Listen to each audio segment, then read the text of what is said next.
Alors bonjour à tous, aujourd'hui nous allons voir quelque chose de très important puisque j'ai eu beaucoup de questions par rapport à l'algorithme YouTube, à l'algorithme TikTok et ils voulaient savoir un peu comment ça se passe parce qu'il y a des choses qu'ils ne comprennent pas. Et bien sur cette vidéo je vais vous expliquer un peu quelques éléments. Bon, je pense que je ferai deux vidéos, deux ou trois parce qu'il y a beaucoup de choses à dire. Mais bon, déjà je vais commencer par ces trois éléments-là que nous avons tous fait, mais bon, de toute façon, on verra ça dans la vidéo. Donc, n'hésitez pas à vous abonner, à liker la vidéo. C'est parti.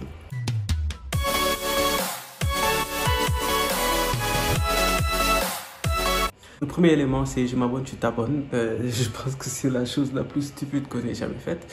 Mais bon, tout le monde est passé par là, je pense. Voilà. Dès que tu arrives, tu as besoin de repères, tu as besoin, bien entendu, que les gens puissent voir un peu tes vidéos et autres. Donc, du coup, qu'est-ce que tu fais? Tu vas dans l'onglet, tu regardes les personnes qui sont sur la liste, tu commences à t'abonner. Voilà, je m'abonne. Bref, tout ça pour avoir quelques abonnés et après pouvoir bénéficier. Sauf qu'en réalité, ça ne dépend pas de ça en fait. Les abonnements, tout ça, c'est autre chose. Mais bon, bref, on est passé par là. Et je pense que c'est comme ça. Quand tu arrives quelque part sur une plateforme ou sur une application que tu ne maîtrises pas, eh ben, tu suis la logique. Donc, on a tous fait des vidéos comme ça, ou même tu t'abonnes à un moment donné, tu vois que la personne, ça fait un bon bout de temps, elle ne s'est pas abonnée, tu reviens, tu te désabonnes, tu désabonnes. Bref, tout ça, ça fait partie un peu de tout ce qui se passe sur TikTok lorsque tu viens d'arriver. Et ça, je suis désolé, c'est comme ça, c'est l'apprentissage. Deuxième chose que vous ne savez pas sur TikTok, bien que vous savez déjà, c'est que le nombre de vues ne dépend pas de vous en tant que tel. Donc vous pouvez poster la vidéo la plus intéressante au monde, quel que soit le sujet ou autre, ça ne dépend pas de vous.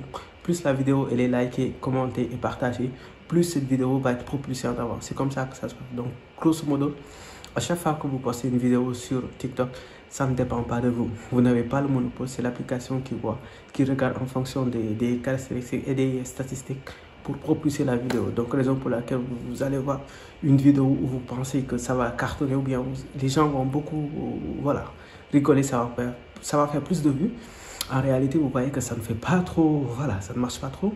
Alors que sur une autre vidéo, vous ne faites pas quelque chose d'assez, voilà, flagrant ou quelque chose qui mérite que vous ayez 1 millier de vues et bizarrement, vous voyez que la vidéo, elle décolle. Donc, tout ça pour dire que également le nombre de j'aime et le nombre de commentaires ou bien les interactions en tant que tel, c'est ce qui est en tout cas la priorité pour l'application TikTok. Et donc, voilà, ça c'est la deuxième chose. Et la troisième chose, c'est par rapport, bien entendu, aux abonnés. Donc, vous pouvez avoir 150 000, 200 300 000, 600 000 abonnés. En réalité, si vous regardez bien, vous n'avez même pas d'abonnés. Parce que la plupart des gens qui se sont abonnés à votre page, ils ont juste regardé ou aimé un truc. Ou bien ils sont juste, comme je l'ai dit au tout début, je m'abonne.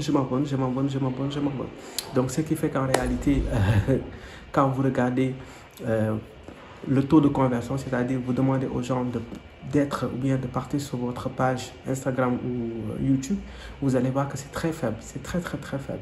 Alors pour moi, bien entendu, c'est pas ça. L'idéal, ce n'est pas d'avoir plus de vues. L'idéal, c'est de, même si j'ai une ou deux vues, l'idéal, c'est de pouvoir convertir ces vues-là en, voilà, en de possibles abonnés qui vont en tout cas me suivre sur Instagram ou sur YouTube. Parce que c'est là-bas que se déroule un peu le gros du marché. Mais bon, tout ça pour dire qu'il y a des choses qu'on ne maîtrise pas sur l'algorithme YouTube en tant que tel. Mais quand même, la chose dit abonne-toi, je m'abonne. Ça continue toujours de faire parler. Les gens, à chaque fois qu'une personne commence à utiliser cette application, c'est la première bêtise qu'il va faire. Ben, de toute façon, on est tous passés par là. Donc, si cette vidéo vous a plu, n'hésitez pas à vous abonner et à la liker parce que là, je ferai une autre vidéo et on va essayer de décortiquer un peu cette plateforme. Ok? Merci.